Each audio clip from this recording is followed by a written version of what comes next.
नीतीश जुड़े हुए हैं, तो नीतीश जरा बताएं वहां पर स्थिति इस वक्त क्या है? क्या सरकार के पास कोई तरीका इन लोगों को शांत करने का, इन्हें रोकने का? देखिए, फिलहाल स्थिति अभी भी बेकाबू है। लोग सड़कों पर हैं, प्रदर्शनकारियों की संख्या काफ़ी अधिक है। पुलिस ने कई जगहों पर गोली चलाई है, हालांकि रबड़ की गोलियां भी इस्तेमाल की गई हैं और काफ़ी संख्या में लोग घायल हुए हैं। मौत का जो आंकड़ा है वो पहले 1 था, लेकिन ये संख्या बढ़ी है और ये जानकारी मिल रही है कि जो मरने वाले लोग हैं उनकी संख्या 5 हो गई है।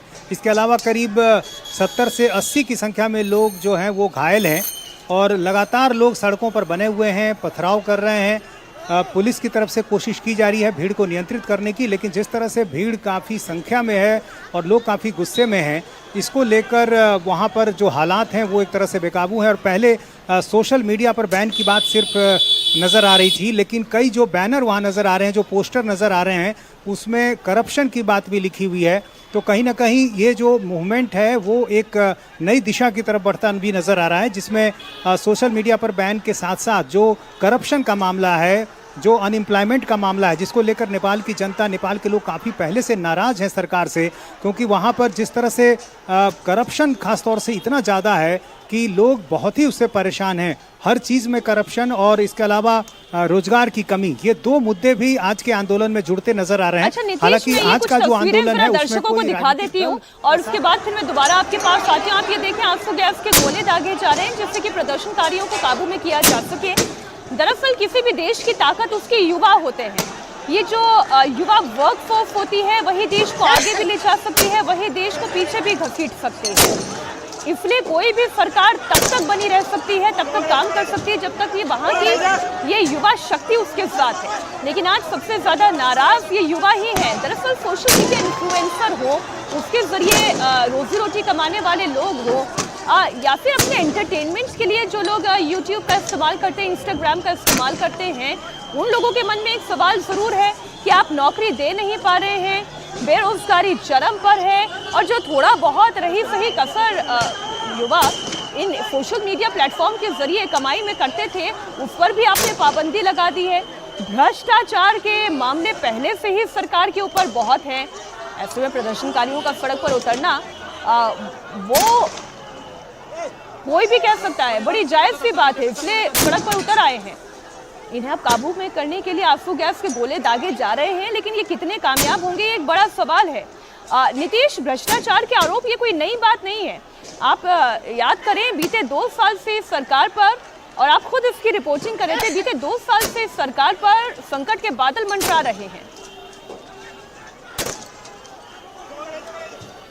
जी हाँ, बिल्कुल। और इससे पहले भी हमने देखा कि किस तरह से खासतौर से जो आरपीपी पार्टी है उसके नेतृत्व में एक बड़ा प्रदर्शन हुआ राजशाही की वापसी की मांग को लेकर, और उस समय भी ये आंदोलन काफ़ी तेज़ी से बढ़ रहा था, लेकिन बाद में ये आंदोलन रुक गया। लेकिन अभी का जो आंदोलन है उसमें युवा शामिल हैं और इसमें अधिकतर लोग ऐसे हैं जिनकी संख्या जो है, जिनकी जो उम्र है वो काफ़ी कम है, स्कूल जाने वाले बच्चे तक इसमें शामिल हैं। और सोशल मीडिया की पैठ आज जिस तरह से युवाओं के बीच हो गई है, तो ऐसे में समझा जा सकता है कि इस पर बैन से कितनी नाराज़गी जो है नज़र आ रही है।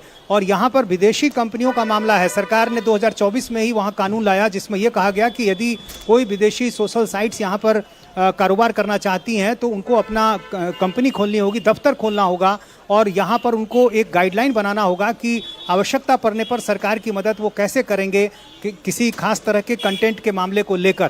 तो ये सारी शर्तें थी। सिर्फ 5 कंपनियों ने गलत नहीं है कि किसी भी इस तरीके सोशल मीडिया प्लेटफॉर्म पर रेगुलेशन कैसे हो सकता है?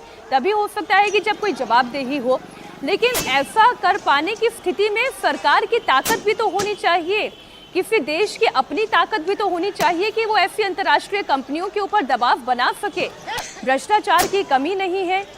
9 लोगों की मौत की खबर आ रही है, अभी अभी हमारी टीम ये अपडेट दे रही है। 9 लोगों की जान चली गई है इस प्रदर्शन में।